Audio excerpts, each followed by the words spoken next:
Assalamualaikum warahmatullahi wabarakatuh. Halo semuanya, jumpa lagi dengan saya Chow Sing Sing, kurator dari podcast horor Night Story.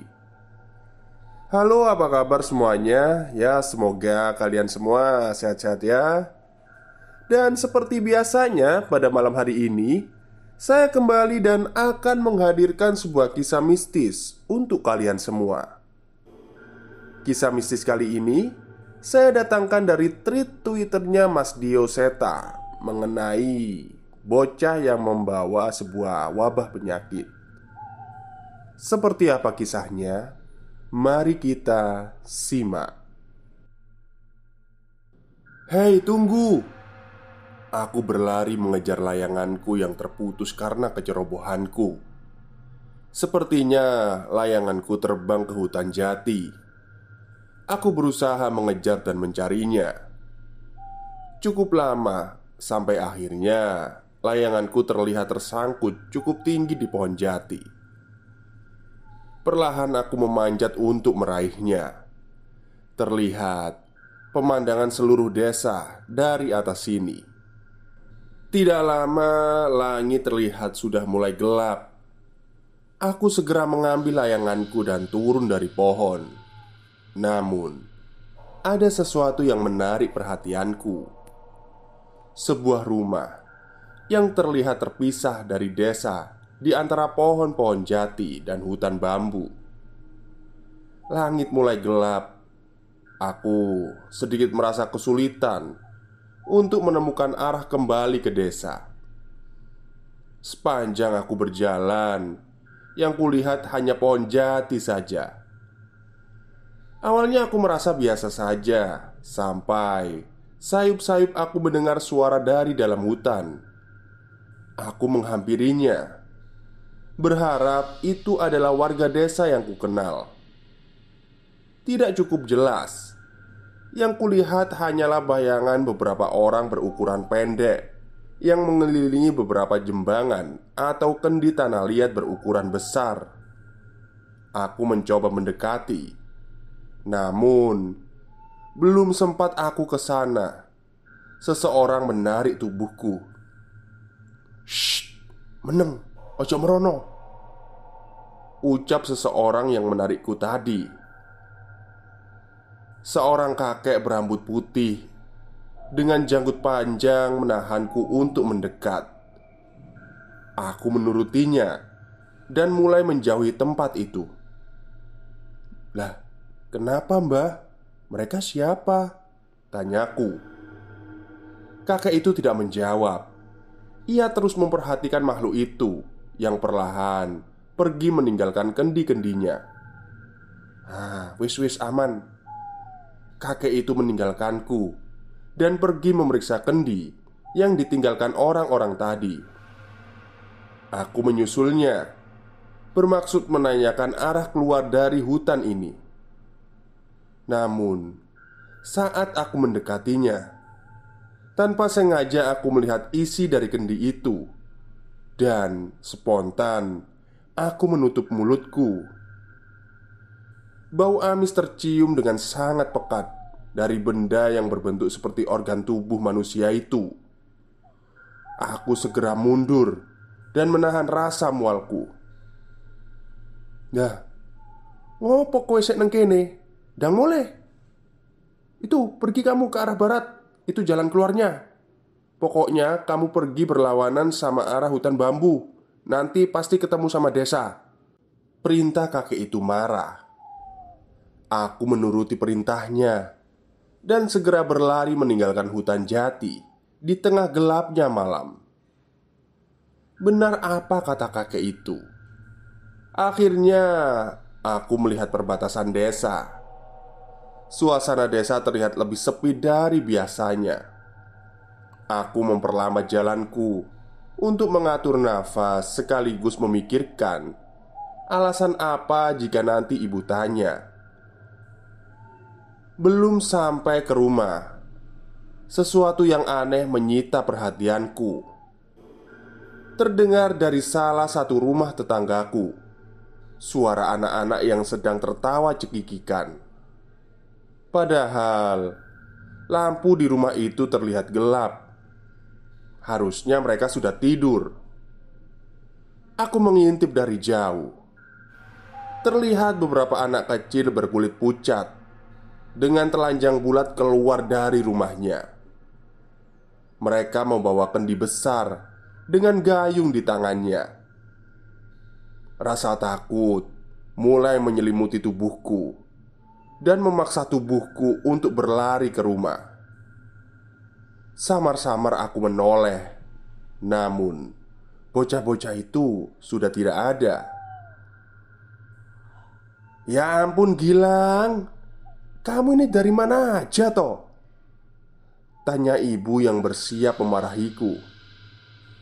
"Anu bu, Gilang cari layangan di hutan, terus gak bisa pulang," jawabku sambil terengah-engah. "Makanya kalau main jangan jauh-jauh. Sana mandi, terus makan," perintah ibu dengan wajahnya yang cemas. Aku segera menuruti perintah ibu untuk mandi dan menghampiri masakan ibu yang sudah matang. "Bu, di hutan jati itu ada rumahnya siapa sih?" tanyaku penasaran. "Oh, itu rumahnya Mbah Karto. Kenapa emang?" jawab ibu sambil mengambilkan nasi untukku. "Kok dia tinggal menyendiri di sana, Bu? Berarti orangnya aneh ya?" tanyaku lagi dengan polosnya. "Hus, gak sopan kamu. Rumah Mbak Karto itu udah lebih dulu ada daripada desa kita. Ya namanya juga orang tua, pasti gak mau pergi dari tempat yang dia tinggali dari kecil," jelas ibu. Aku menghabiskan makananku dan segera beristirahat. Pulang sekolah seperti biasa, aku melemparkan tasku ke rumah dan pamit pada ibu untuk pergi bermain dengan anak-anak seumuranku. Layaknya permainan anak kecil. Kalau bukan bermain layangan ya pasti bermain kelereng.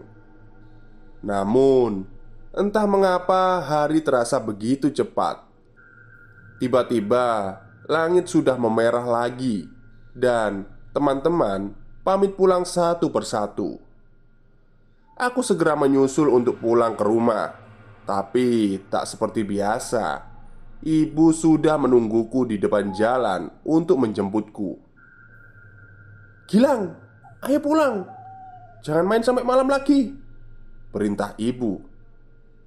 "Lah, kenapa toh bu, tumben nyusul aku?" tanyaku yang heran melihat perilaku ibu. "Itu, barusan ibu dapat berita Mbak Sugi sama Mas Adi meninggal. Katanya meninggalnya gak wajar," cerita ibu sambil menarikku masuk ke dalam rumah. Tapi tunggu dulu. Rumah Mbak Sugi adalah rumah di mana aku melihat anak-anak kecil telanjang keluar dari sana. Di rumah ibu menceritakan semuanya. Katanya Mbah Sugi dan Mas Adi sehari sebelumnya sehat-sehat saja. Tapi semalam tiba-tiba sakit panas dan siangnya meninggal. Karena kejadiannya berbarengan, warga merasa ada yang aneh. Layaknya seorang anak kecil, aku tidak terlalu peduli. Namun, ibu dan bapak terlihat was-was. Saat aku tidur, mereka tetap terjaga hingga lewat tengah malam. Dan benar saja, besoknya kami mendengar kabar mengenai kematian salah seorang warga dengan cara yang sama. Hal ini terjadi terus-menerus. Keadaan desa semakin mencekam saat itu. Saat hari semakin malam, warga tidak ada sama sekali yang keluar dari rumah. Namun, warga tetap bergiliran mengadakan ronda. Beberapa rumor tersebar dari desa lain bahwa ini adalah perbuatan makhluk halus, sehingga warga berjaga-jaga hingga lewat tengah malam di rumah masing-masing agar makhluk itu tidak masuk ke rumah. Hal ini berlanjut hingga beberapa minggu. Dan benar, keadaan kembali menjadi aman dan tidak ada korban lagi. Hari ini bapak terlihat lelah. Seharian ini ia bekerja di kebun salah satu seorang juragan yang sedang panen. Biasanya bapaklah yang tidak pernah absen untuk lek-lekan atau begadang. Namun, karena merasa keadaan sudah aman, jadi hari ini tidak ada yang begadang untuk menjaga rumah. Malam ini aku bermimpi sedikit aneh. Aku seperti mendengar ada suara benda yang dipukul-pukulkan dan diiringi dengan suara seperti welwo, welwo. Aneh, sungguh aneh. Walau begitu, aku masih terlelap di dalam tidurku hingga muncul wajah seseorang yang terlihat marah. Aku ingat itu adalah wajah dari Mbak Karto.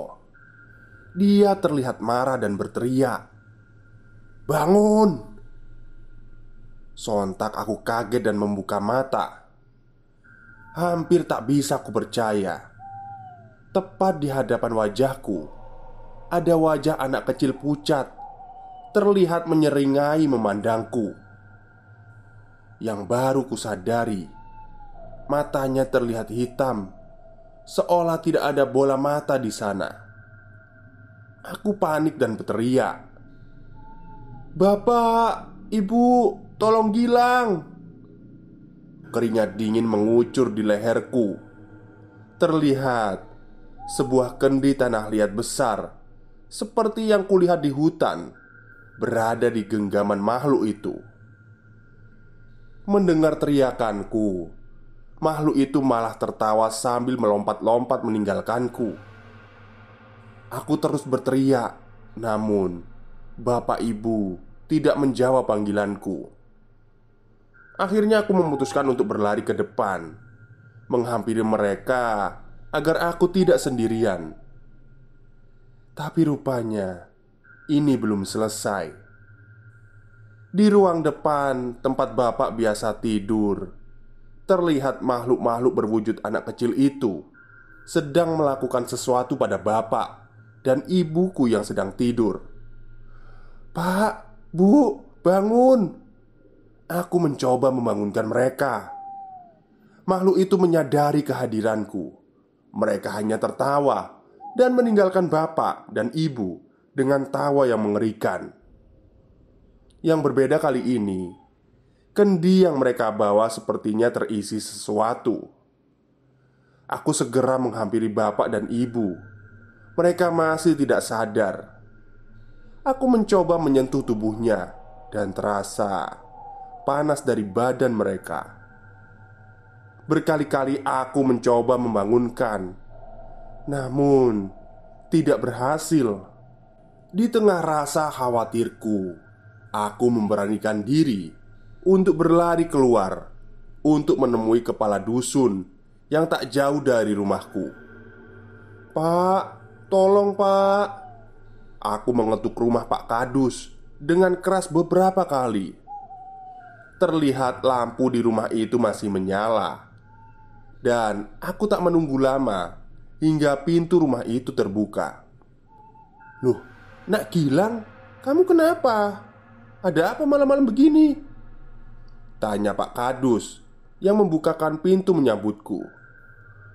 "Bapak sama ibu Pak, badannya panas. Gilang udah coba bangunin, tapi nggak bisa-bisa." Aku menjelaskan kondisi bapak dan ibu sambil menahan tangis. Tanpa banyak bertanya, Pak Kadus segera mengambil beberapa perlengkapan dan menemaniku ke rumah. Bapak dan ibu masih belum sadar. Pak Kadus mengambil kompres dan mencoba menurunkan demam mereka. Terlihat beberapa warga juga datang membantu. Aku hanya bisa menangis memandang mereka. "Nak Gilang, sebenarnya apa yang sudah terjadi? Kenapa bapak dan ibumu bisa gini?" Tanya Pak Kadus. Cerita mengenai makhluk berwujud anak kecil telanjang dengan kendi atau jembangan tanah liat itu aku ceritakan keseluruhnya kepada Pak Kadus dan warga. Ternyata memang sudah ada warga yang samar-samar melihat makhluk itu. Hanya saja setiap ada yang memperhatikan, makhluk itu menghilang. Tapi baru kali ini mereka mendengar cerita tentang wujud makhluk itu seutuhnya. Nak Gilang, tadi bisa kebangun gimana ceritanya? Tanya salah satu seorang warga kepadaku. Tadi itu Gilang mimpi, Pak. Kayak dengar suara kendi dipukul pakai gayung dan ada suara berisik. Terus tiba-tiba muncul wajah Mbak Karto yang nyuruh Gilang untuk bangun. Jelasku kepada mereka. Mereka pun terlihat saling memandang. Nak Gilang kok bisa tahu itu Mbak Karto? Tanya salah seorang bertanya lagi. Gilang pernah ketemu di hutan jati pas nyari layangan. Terlihat warga cukup paham dengan ceritaku. Mungkin Mbah Karto bisa menolong bapak dan ibu Gilang. Kalau nggak salah, Mbah Karto kan juga punya ilmu. Cerita salah seorang warga. Dan terlihat Pak Kadus dan warga lain setuju. Namun mereka memutuskan untuk merawat bapak dan ibu terlebih dahulu. Dan besok paginya meminta pertolongan Mbah Karto. Pak, Mas Adi dulu juga gini kan? Terus besoknya meninggal. Apa kita nggak bisa minta tolong Mbah Karto sekarang aja? Tanyaku yang masih khawatir. Gak bisa Gilang. Ini udah larut malam. Di hutan gak ada penerangan, kata Pak Kadus mencoba melarang. Karena khawatir dengan warga apabila ke sana. Apalagi makhluk itu masih berkeliaran. Mendengar jawaban itu aku merasa sedih. Aku tak bisa menerima kenyataan bila besok bapak dan ibu sudah meninggal. Tanpa sepatah kata, aku berlari meninggalkan rumah dan menuju hutan jati di mana rumah Mbak Karto berada. Aku yakin, aku ingat letak rumah yang kulihat dari atas pohon saat itu. Lari dan terus lari. Tak peduli dengan rasa lelahku. Gelapnya malam sudah tak mampu lagi mengalahkan rasa cemasku akan keadaan bapak dan ibu. Namun, samar-samar di sepanjang jalan aku mendengar suara seperti di dalam mimpiku tadi. Welwo, welwo. Aku tak peduli. Aku terus menerobos hutan jati hingga akhirnya menemukan rumah Mbak Karto. Mbah, Mbah. Aku berteriak keras dan mengetuk pintu rumahnya. Cukup lama aku mengulang hingga akhirnya Mbah Karto keluar dari rumahnya. Ngapain kamu malam-malam kesini? Mbah Karto keluar dan meminta penjelasanku. Mbah, tolong bapak sama ibu saya, Mbah. Aku memaksakan diriku untuk bercerita pada Mbah Karto. Namun, dia malah meninggalkanku ke dapur dan mengambil minum untukku. Aneh. Sepertinya setelah meminum air itu, rasa lelahku hilang. Setelah itu, aku menceritakan semuanya yang terjadi kepada Mbah Karto. Waduh, susah Nak Gilang. Kalau yang kamu ceritain itu benar, berarti Sukmo bapak dan ibumu sudah diambil. Jelas Mbah Karto. Lah, terus gimana Mbah? Gilang gak mau bapak sama ibu meninggal. Aku memohon kepada Mbah Karto dengan penuh harap. Kita harus mencari makhluk itu.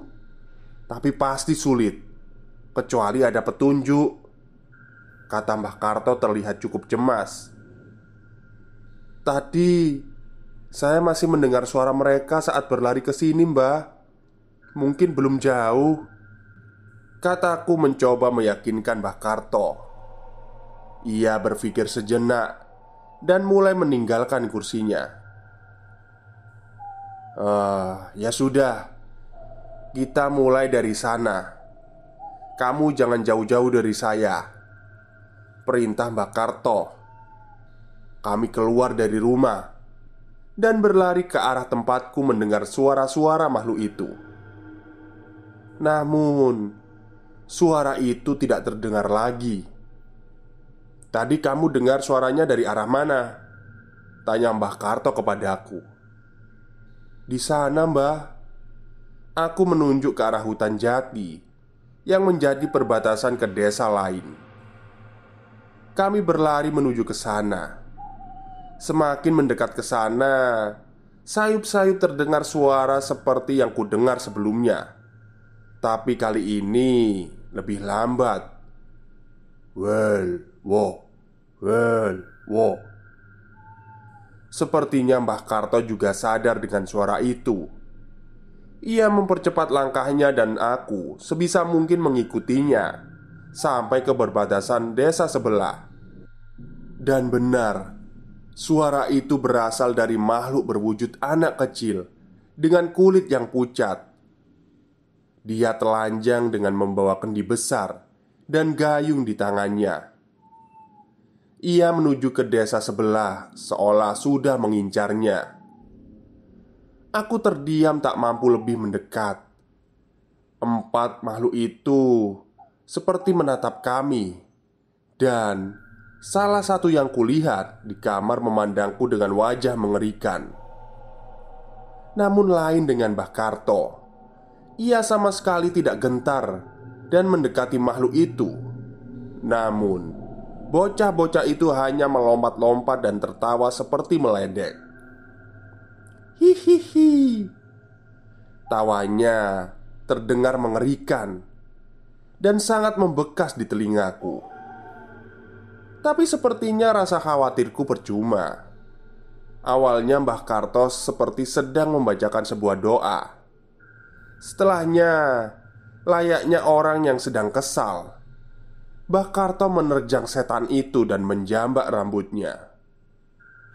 Wajah setan yang tertawa itu berubah menjadi kesal, namun tanpa bisa memberikan perlawanan sama sekali. Mbah Karto menjambak, menyeret dan membanting makhluk itu seperti sebuah mainan. Tak ada satupun makhluk yang selamat. Padahal sebelumnya setan itu bisa menghilang dari pandangan manusia biasa. Kendi dan benda-benda yang dibawa makhluk itu dihancurkan oleh Mbah Karto.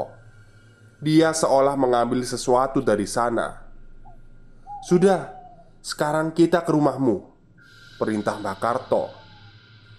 Tapi gimana setan-setan itu, Mbah?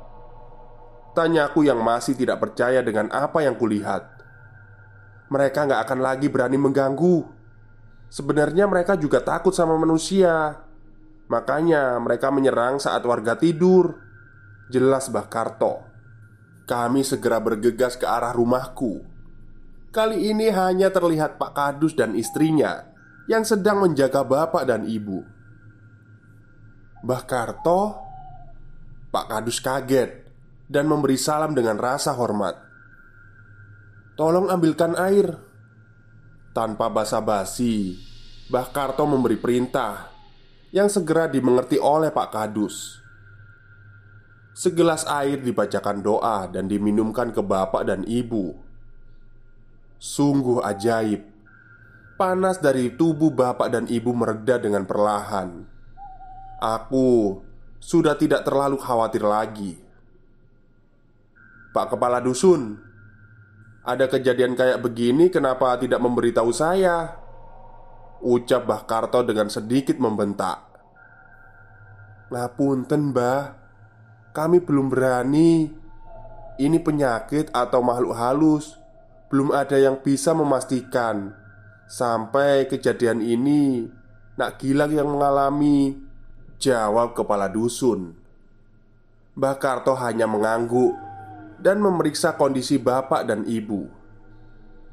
"Kalau ada kejadian begini, kasih tahu saya. Walaupun saya jauh, tapi kan kalian semua masih cucu-cucu saya."